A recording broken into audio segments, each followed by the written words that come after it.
오늘 하나님의 말씀은 마태복음 4장 23절부터 5장 12절 말씀입니다. 제가 봉독합니다. 예수께서 온 갈릴리에 두루 다니사 그들의 회당에서 가르치시며 천국 복음을 전파하시며 백성 중에 모든 병과 모든 악한 것을 고치시니 그의 소문이 온 수리아에 퍼진지라. 사람들이 모든 앓는 자 곧 각종 병에 걸려서 고통당하는 자 귀신 들린 자 간질하는 자 중풍병자들을 데려오니 그들을 고치시더라. 갈릴리와 데가볼리와 예루살렘과 유대와 요단강 건너편에서 수많은 무리가 따르니라. 예수께서 무리를 보시고 산에 올라가 앉으시니 제자들이 나아온지라. 입을 열어 가르쳐 이르시되 심령이 가난한 자는 복이 있나니 천국이 그들의 것이며 애통하는 자는 복이 있나니 그들이 위로를 받을 것이며 온유한 자는 복이 있나니 그들이 땅을 기업으로 받을 것이며 의에 줄이고 목마른 자는 복이 있나니 그들이 배부를 것이며 긍휼히 여기는 자는 복이 있나니 그들이 긍휼히 여김을 받을 것이며 마음이 청결한 자는 복이 있나니 그들이 하나님을 볼 것이며 화평하게 하는 자는 복이 있나니 그들이 하나님의 아들이라 일컬음을 받을 것이며 의를 위하여 박해를 받는 자는 복이 있나니 천국이 그들의 것임이라. 나로 말미암아 너희를 욕하고 박해하고 거짓으로 너희를 거슬려 모든 악한 말을 할 때에는 너희에게 복이 있나니 기뻐하고 즐거워하라. 하늘에서 너희의 상이 큼이라. 너희 전에 있던 선지자들도 이같이 박해하였느니라. 아멘. 이전에 곽영걸 장로님의 둘째 아들 찬이가 초등학교 저학년 때 들었던 이야기입니다. 엄마인 안명의 권사님이 찬이에게 이야기를 하면서 엄마가 너희들 중학생 때가 되면 뭐 사주겠다라고 이렇게 얘기했다고 합니다. 그때 찬이가 깜짝 놀라면서 이렇게 얘기를 하더랍니다. 이? 중학생 때도 이 엄마가 우리 엄마야? 찬이가 그런 바람을 얘기했을 때 남편이신 장로님은 또 얼마나 가슴이 설레었을까요? 저는 또 찬이의 놀람이 이해가 됩니다. 이 엄마가 중학생 때도 우리 엄마라니 얼마나 그 어린 마음에 놀라움이 있었을까요? 그러나 저는 믿습니다. 안명의 권사님은 찬이가 중학생을 지나 이제 대학생이 된 지금 그 엄마가 아닐 것입니다. 그때보다 훨씬 더 깊어졌을 것입니다. 그때보다 훨씬 더 너그러워지고 사랑이 많고 믿음이 좋고 그 믿음을 상냥하게 전하며 자녀들의 본이 되는 전혀 다른 엄마가 되었다고 저는 믿습니다. 이 엄마가 다른 엄마가 되었을 줄 믿습니다. 여러분, 시대가 바뀌어가고 있습니다. 시대를 바꿔가시는 분은 하나님이십니다. 이번 총선 결과가 놀랍죠. 진중권 교수님은 이렇게 분석했습니다. 한국 사회의 주류가 산업화 세대에서 민주화 세대로 확실히 넘어간 것을 이번 총선이 보여주고 있다. 이 말을 들으면서 저는 교회를 생각했습니다. 한국의 주류가 산업화 세대에서 민주화 세대로 확실히 넘어가고 있는데 한국 교회는 아직도 산업화 세대에서 머무르고 있는 것 같습니다. 그래서 한국교회가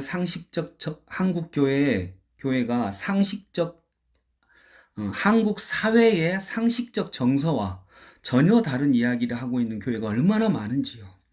실제 한국의 주류 목회자들은 아직도 정광훈 목사와 같은 그런 생각을 하고 있는 분들이 상당히 많습니다. 광주 지역의 대형 교회 목회자들도 마찬가지입니다. 그만큼 상식적 정서에서도 교인들의 일반적 정서에서도 벗어난 생각을 하고 있는 분들이 많다는 것입니다. 통합당은 이번 총선에서 이런 시대 변화를 읽지 못하고 산업화 시대에 적대적이고 품격 없는 전투적 주장만 펼치다가 몰락했습니다. 한국교회는 어떤가요? 슬기교회는 어떤가요? 시대를 바꿔가시는 하나님은 지금 꽃이 피는 봄을 말씀하시는데 한국교회는 아직도 겨울옷을 입고 있습니다. 그러니 답답하고 열받고 더울 수밖에 없지요. 속에서는 불이 나고요. 한국 사회의 주류 세대가 산업화 세대에서 민주화 세대로 확실히 넘어갔다는 말을 교회에 적용하면 어떤가요? 산업화 시대를 대표하는 게 숫자적 부흥입니다.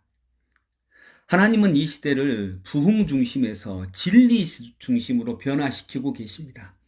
이전에는 숫자 중심의 부흥이 교회의 줄이었습니다. 숫자적 부흥만 된다면 무엇이든지 용인이 되었습니다. 세습도 용인이 되었습니다. 치명적 결함이 아니란 숫자적 부흥만 채워줄 수 있다면 문제될 것이 없다고 생각했습니다. 값싼 은혜만이 교회에 가득했습니다. 그것을 성경은 군중 또는 무리라고 말합니다. 이전에는 교회 구성원들이 숫자만 많다면 군중이어도 상관없었습니다. 그러나 오늘 본문의 23절부터 25절을 읽어봅니다. 예수께서 온 갈릴리에 두루 다니사 그들의 회당에서 가르치시며 천국 복음을 전파하시며 백성 중에 모든 병과 모든 약한 것을 고치시니 그의 소문이 온 수리아에 퍼진지라 사람들이 모든 앓는 자, 곧 각종 병에 걸려서 고통당하는 자, 귀신 들린 자, 간질하는 자, 중풍병자들을 데려오니 그들을 고치시더라. 갈릴리와 데가볼리와 예루살렘과 유대와 요단강 건너편에서 수많은 무리가 따르니라. 이 마지막 구절, 수많은 무리가 따르니라. 병 고침을 받은 수많은 무리가 예수님을 따랐습니다. 그러나 성경은 그들을 단지 무리라고 말합니다. 무리, 수많은 군중일 뿐입니다. 한국교회가 추구했던 것이 바로 이 수많은 군중, 이 수많은 군중만 있다면 문제될 것이 없다라고 생각했던 거 아닌가요? 그들은 오늘 23절의 말씀처럼 약한 사람들이었습니다. 이 본문의 바로 다음 구절에 군중 또는 무리와 반대되는 단어가 나옵니다. 1절을 읽어봅니다. 예수께서 무리를 보시고 산에 올라가 앉으시니 제자들이 나아온지라. 무리 군중과 반대되는 단어가 무엇일까요? 예, 맞습니다. 제자입니다. 여러분, 시대가 변하고 있습니다. 아니, 시대가 이미 변했습니다. 변화된 시대는 하나님이 변화시켜 나가고 계시는 것입니다. 변화시키는 주체가 하나님이십니다. 이제 하나님은 수많은 군중이 아니라 12명의 제자들을 키우기를, 그런 교회가 되기를 원하고 계십니다. 예수께서 무리를 보시고 산에 올라가 앉으시니 제자들이 나아온지라 입을 열어 가르쳐 이르시되, 예수님은 무리는 고치셨습니다. 병치유하셨습니다. 그러자 수많은 무리들이 주님을 따랐습니다. 그것이 현재 한국교회 성도들의 모습 아닙니까? 병 고침을 받는다면, 복을 받을 수 있다면, 기복신앙의 그 복을 받을 수 있다면 수많은 무리가 따릅니다. 수천, 수만이 따릅니다. 그러나 주님은 그 수많은 무리들을 떠나 12명의 제자들을 입을 열어 가르치시기 위해 산으로 올라가십니다. 산은 누구나 올라올 수 없는 곳입니다. 주님은 수많은 무리보다 12명의 제자들에게 말씀으로 가르치시기를 원하셨습니다. 이것이 현재 한국교회에 하나님께서 바라시는 뜻입니다. 군중에서 제자로. 산을 오르는 사람들이 통계를 냈는데 산을 들어온 사람 중에 정상까지 가는 사람들이 한 4% 된다고 합니다. 4%가 되려면 입을 열어 가르치시는 주님의 음성을 들어야 되지 않겠습니까? 저는 슬기교회가 바로 그런 교회가 되기를 원합니다. 한국교회도 마찬가지고요. 군중에서 제자로 나아가는 교회. 고대 종교는 치유와 제사가 종교의 중심이었습니다. 병 치유와 제물을 바치는 제사가 고대 종교의 핵심이었습니다. 제물 제사와 치유 기원으로 인한 기복신앙이 고대 종교의 특징이었습니다. 그런데 예수님으로 인해 종교의 가르침이 들어옵니다. 이 종교의 가르침, 즉 교육이 들어옵니다. 신앙이 기복신앙을 넘어서 사람을 변화시켜내는 역할을 하게 된 것입니다. 그리고 주님은 주님과 같은 사람들을 만드십니다. 이 주님과 같은 사람들, 이들이 제자입니다. 종교에 교육이 들어온 건 일대 혁명이었습니다. 물론 군중도 소중합니다. 그러나 여기에서 주님을 따랐던 수많은 군중들이 3년 후 주님을 돌로 치라고 소리치는 사람들이 됩니다. 군중이 소중하니까 그들을 제대로 인도할 제자들이 더 키워져야 됩니다. 이번 총선을 계기로 교회는 더욱더 군중에서 제자를 키워내는 교회로 거듭나야 합니다. 안 그러면 군중마저도 잃어버립니다. 수많은 군중에서 12명의 제자를 키워내는 교회로 교회의 관심이 조금 더 분산되어야, 나누어져야 하는 것입니다. 군중에서 제자로. 서재필, 안창호, 이준, 신채호, 주시경, 민영환, 이동영, 이동휘, 이상설, 이시영, 이승만. 이분들이 어떤 분들인지는 자세히 설명하지 않겠습니다. 여러분, 이 사람들의 공통점이 뭘까요? 기독교인들입니다. 다. 아까 제가 자세히 이분들의 활동에 대해서 설명하지는 않겠지만, 그러나 역사책에서 이름은 다 들어보셨을 것입니다. 구한말, 그리고 일제강점기의 민족 지도자들이지요. 좋은 역할을 하신 훌륭한 분들이지요. 아까 이분들의 특징을 제가 기독교인이라고 했습니다. 근데 또 하나의 특징이 있습니다. 한 교회 청년회 출신들입니다. 이 기라성 같은 분들이 한 교회 청년회 출신들입니다. 서울 남대문 옆에 상동교회에서 배출된 주님의 제자들입니다. 이들은 전덕기 목사의 지도하에 매주 목요일 구국 기도회를 열면서 기도하고 조국의 앞날에 대해 서로 아파하고 토론했습니다. 그리고 서로 영향을 주고받으면서 성장하고 성숙해 갔습니다. 이때 이들의 나이가 20대, 30대 초반이었습니다. 이 구국 기도회가 알려지자 황해도 진남포의 진남포 감리교회 청년의 총무가 이 모임에 참여하기 위해서 이들과 교류하기 시작을 했습니다. 그리고 이 구국 기도회에 정기적으로 참여를 했습니다.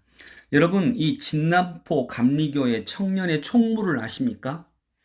이 진남포 감리교회, 이 구국기도회, 상동교회 구국기도회에 참여했던 진남포 감리교회 총무가 그 이름이 김구입니다. 청년의 총무, 김구 선생님. 그러고 보면 청년의 총무는 거의 민족 지도자급입니다. 청년의 회장은 완전히 대통령급이고요.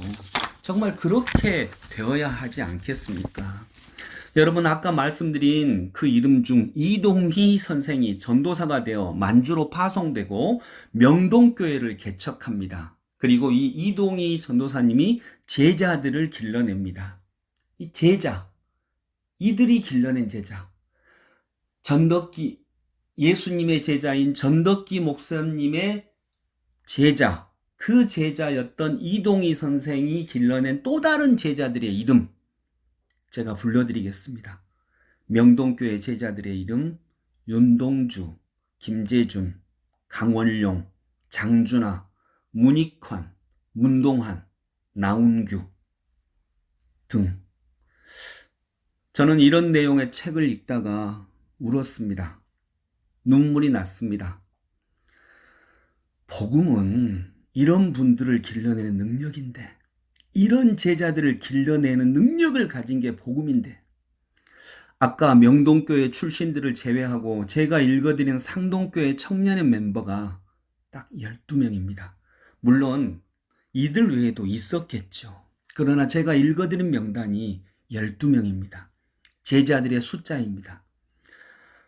여러분, 이 12명으로 인해 우리 민족이 얼마나 희망을 가졌습니까? 일제강점기 그 비참한 때에 이분들마저 없었다면. 여러분, 시대가 변했습니다. 이제 하나님은 한국교회의 수많은 군중이 아니라 12명의 복음의 길을 걸어갈 제자들을 원하십니다. 제자들은 어떤 사람들입니까? 심령이 가난한 자들입니다. 복음이 멸시받는 이 세대를 애통해하는 자들입니다. 온유한 사람들이 제자입니다. 의에 줄이고 목마른 사람들이 제자입니다. 못 먹는 자, 박해받는 자, 외국인 노동자, 학교 밖 청소년, 세터민, 이 시대의 아픈 모든 이들을 긍휼히 여기는 사람들이 제자입니다. 악한 세대 속에서도 마음이 청결한 사람들이 제자입니다. 모든 갈라진 것들을 화평하게 하는 사람들이 제자입니다. 의를 위하여 박해를 받는 사람들이 제자입니다. 예수와 진리로 말미암아 부당하게 욕을 먹는 사람들이 제자입니다. 그리고 마지막으로 이런 일을 복이라 여기며 그 일을 담대하게 걸어가는 사람들이 제자입니다. 사랑하는 성도 여러분, 수많은 군중이 소중합니다. 그러기 때문에 더욱더 제자가 필요합니다. 한 영혼이 천하보다 귀한데 어찌 수많은 군중을 버리겠습니까? 그건 절대 주님의 뜻이 아닙니다. 그러나 주님은 이 수많은 군중을 위해서라도 먼저 12명의 제자들을 교육하시고 기르십니다. 입을 열어 가르치시지만 결국 온 몸과 영혼과 생명으로 입을 열어 가르치실 뿐만이 아니라 몸을 던져서 주님은 이들을 인도하시고 가르치십니다. 그리고 이들을 가르치시기 위해 생명을 바치십니다. 주님은 한국교회의 수많은 군중에만 돌렸던 눈을 12명의 제자에게도 돌리라고 말씀하십니다. 부흥 중심의 교회에서 진리 중심의 교회로 눈을 돌리라고 말씀하십니다. 그래야 이 다음 구절에 하나님의 말씀이 이루어집니다. 5장 13절. 너희는 세상의 소금이니 너희는 세상의 빛이라. 함께 기도하겠습니다. 주님, 한국교회가 그리고 슬기교회가 100여 년 전 상동교회와 같이 12명의 제자들을 길러 수많은 무리를 주께 인도하는 교회 되게 하여 주옵소서. 무리에서 제자로 넘어가는 시대의 변화를 잘 읽어 주의 뜻을 이루는 하나님의 교회 되게 하여 주옵소서. 예수님의 이름으로 기도드립니다. 아멘.